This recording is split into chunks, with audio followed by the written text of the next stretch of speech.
ఓం నమ శివాయ. ఓం శ్రీ గురుభ్యో నమః. ఓం శ్రీ మాత్రే నమః. అందరికీ నమస్కారం అండి. ప్రతిరోజు రాశి ఫలాలు తెలుసుకోవడానికి ప్లీజ్ మన ఛానల్ని సబ్స్క్రైబ్ చేయండి. అలాగే వీడియోని తప్పకుండా లైక్ చేసి మన ఛానల్కి మీ వంతు సపోర్ట్ ఇవ్వండి.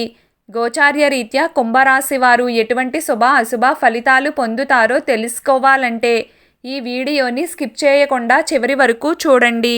కుంభరాశి వారు ఈ రోజున ఎంత జాగ్రత్తగా ఉంటే అంత మంచిది అని గ్రహచారం చెబుతుంది. ఈ రోజున మీ మాట తీరు బాగుండేలా చూసుకోవాలి. మీ మనస్సు బాగోలేదు అనుకున్నప్పుడు తక్కువగా మాట్లాడే ప్రయత్నం చేయండి. ఇంట బయట గొడవలకు దూరంగా ఉండాలి. ముక్కుసూటిగా మాట్లాడే ప్రయత్నం అస్సలు చేయకండి.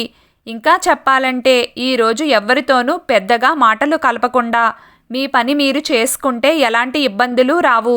రోజంతా కాస్త ప్రశాంతంగా గడుస్తుంది. లేకుంటే గొడవలకు దిగాల్సి వచ్చి మనశ్శాంతి కోల్పోతారు. ఈ రోజున కుంభరాశి వారికి ఆర్థిక పరంగా వ్యతిరేక ఫలితాలు కనిపిస్తున్నాయి. డబ్బును ఖర్చు చేసే విషయంలో ఆచితూచి వ్యవహరించాలి.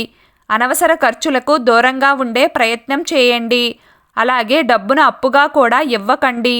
షూరిటీ సంతకాల విషయంలో జాగ్రత్తగా ఉండాలి.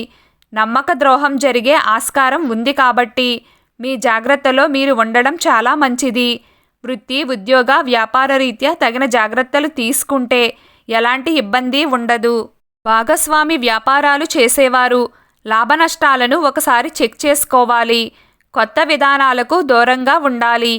కెరియర్ పరంగా కొత్త ఆలోచన ఉన్నప్పటికీ కార్యరూపం దాల్చడానికి కొంత సమయం పడుతుంది. ఉద్యోగస్తులకు సాధారణంగా ఉంటుంది. మాట్లాడే ముందు 1-2 సార్లు ఆలోచన చేసి మాట్లాడాలి. లేకుంటే సహోద్యోగులతో గొడవలు ఏర్పడవచ్చు. విద్యార్థులు చదువు పట్ల అశ్రద్ధ చేయకండి. కుంభరాశి వారు ఈరోజు ఆరోగ్యం విషయంలో తగిన జాగ్రత్తలు తీసుకోవాలి. డాక్టర్ సంప్రదింపులు అత్యవసరమవుతాయి. ఇంటి సభ్యులు మిమ్మల్ని ప్రేమగా చూస్తారు. వారితో వాదనలకు దిగవద్దు. ఈరోజు తల్లి తండ్రి గారి మనస్సులను కష్టపెట్టకండి. ఈ రోజున ఫైనాన్స్ రంగాల వారు జాగ్రత్తగా ఉండాలి. ఈరోజు కుంభరాశి వారి అదృష్ట సంఖ్య 8. ఈరోజు కుంభరాశి వారి అదృష్ట రంగు ఎరుపు రంగు. ప్రతిరోజు మీకు ఇష్టమైన దైవారాధన చేస్తూ ఉండండి. అంతా శుభం కలుగుతుంది. ఈ వీడియో మీకు నచ్చినట్లయితే ప్లీజ్ లైక్ చేయడం మర్చిపోకండి.